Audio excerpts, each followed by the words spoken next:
Following the trail of spice shipments, we made our way up to Nunavut Bay Camp. As a young man, he trekked across Canada to strike it rich during the gold rush of 1852. An avid prospector, he took some chances and ended up buried alive in an avalanche.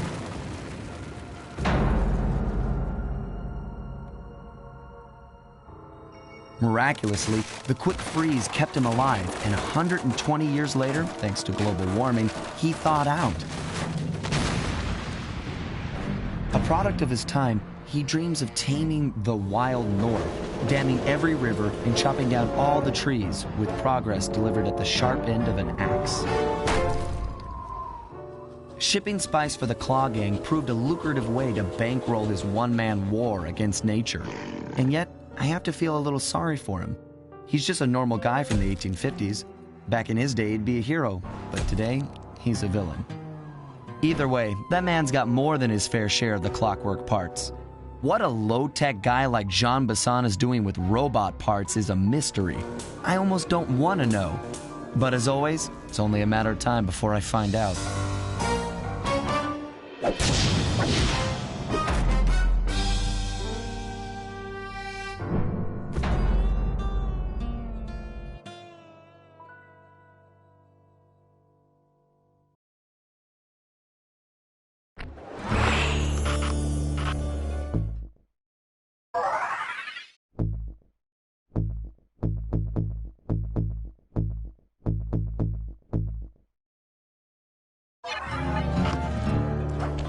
I've got a lead on the clockwork part.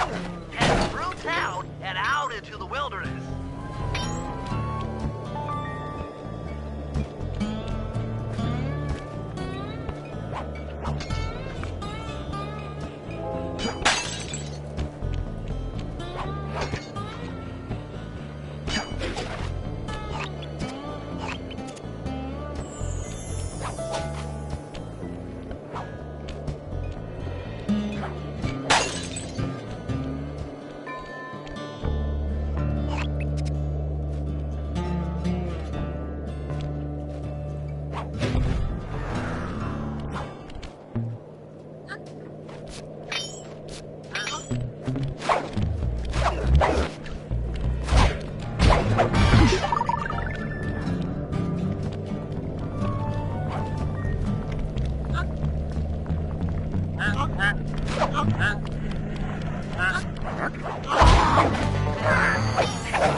Don't be fooled.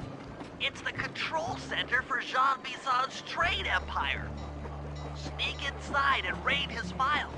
You're sure to find out where he keeps his clockwork parts. Ransacking his files doesn't sound hard. Now, climbing up a sheer rock wall, that'll be a challenge. You're in luck. Before Jean Bison took over, this used to be a popular destination for rock climbers. Some of their old wall hooks are still around. I'm guessing I just jump and hit the circle button to latch on. That's right. And remember to lean back before you spring off the hook. You'll get more altitude. Thanks for the tip. I'll give it a try.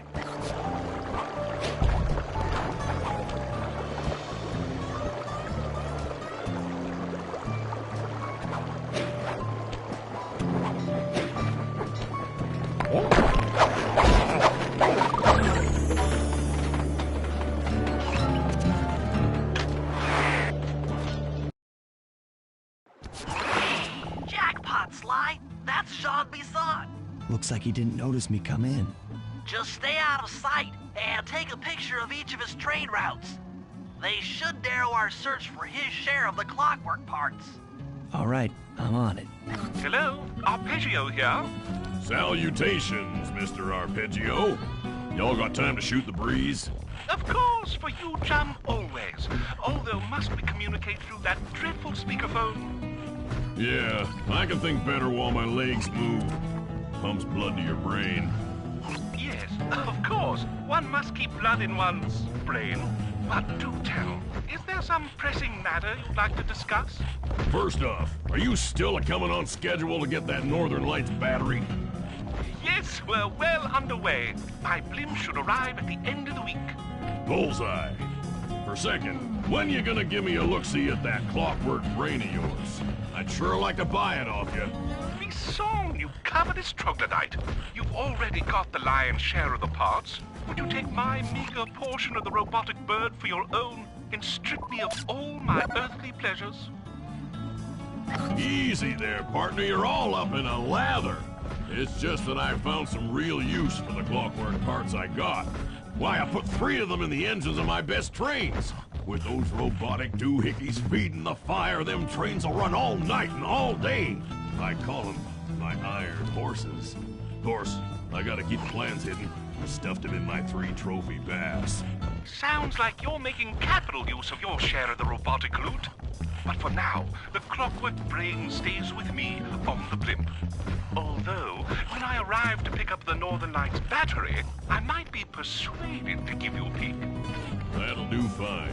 By the way, you ready to giddy up into Perry for the final hoedown? Yes, the blimp's hypnotist wavelengths conform to the specs drawn up by the Contessa, and Dmitri, before his unfashionable capture, did a bang-up job of distributing spice through his nightclub. Sounds like all you're missing is some Northern Light electricity. You're correct, sir. Yours is the final piece to the puzzle, the missing link. Once the battery is aboard, nothing will stand in the Claw Gang's way. Paris will be ours. Yeah, okay. So, I guess I'll be seeing you at the end of the week. Right. Farewell, Bison. Stiff upper lip. Ta-ta.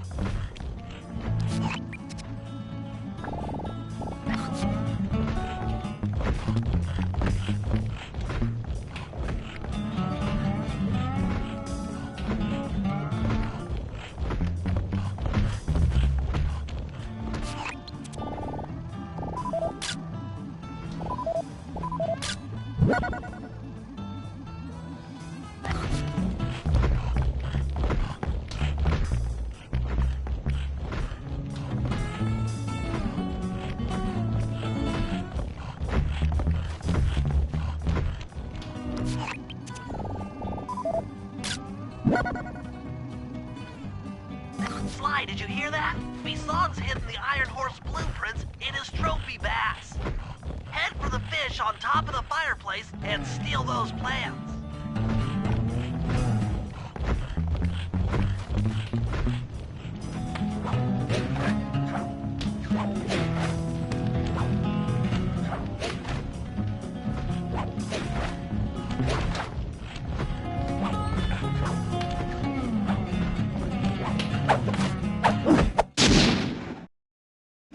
Excellent!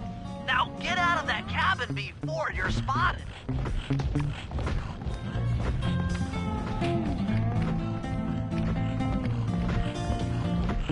What?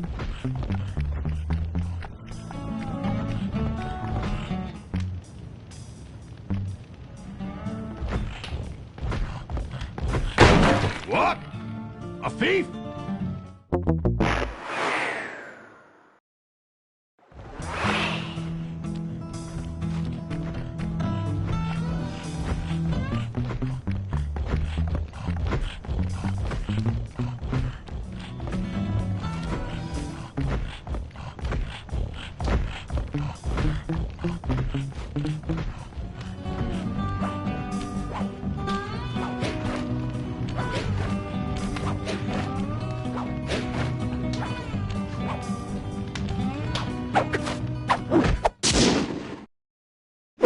Excellent! Now get out of that cabin before you're spotted.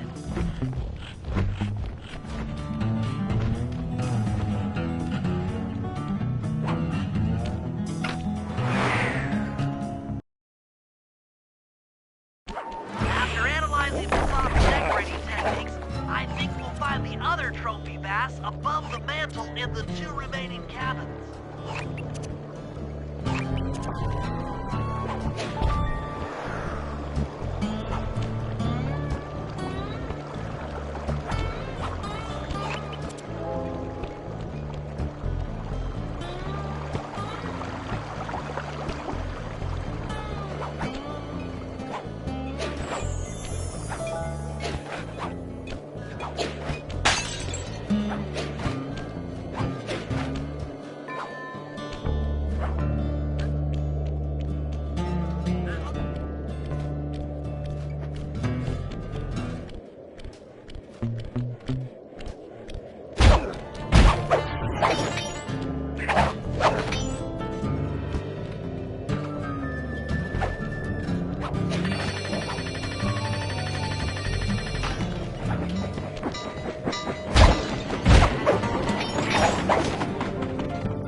Just like I thought. Get to the fish above the mantle and steal those blueprints.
without finding all of the clues outside around the safe house.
above the fireplace. Be careful. Attention all cattle guards. I've heard tell from the boys at Ponderosa Cabin there's someone been at my hidden blueprints. Everyone stay sharp. This ain't no summer gang. I don't pay you boys to lollygag while there's a beef in these parts.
Exceptional work, Sly. That's the last of the blueprints.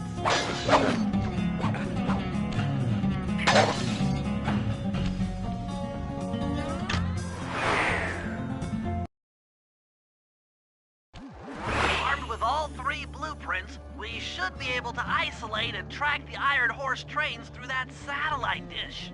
Top of the mountain, huh? Shouldn't take long.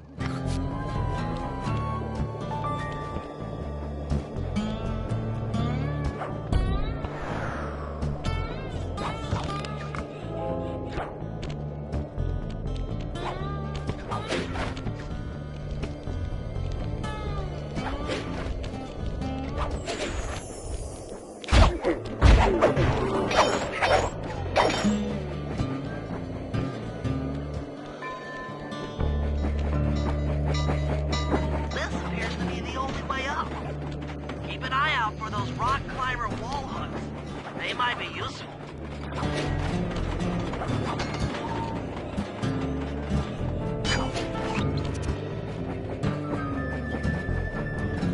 This is great! We've got total access to the train's GPS system. It's all on my computer. Head back to the safe house. I'll crunch some numbers and give you and Murray the rundown.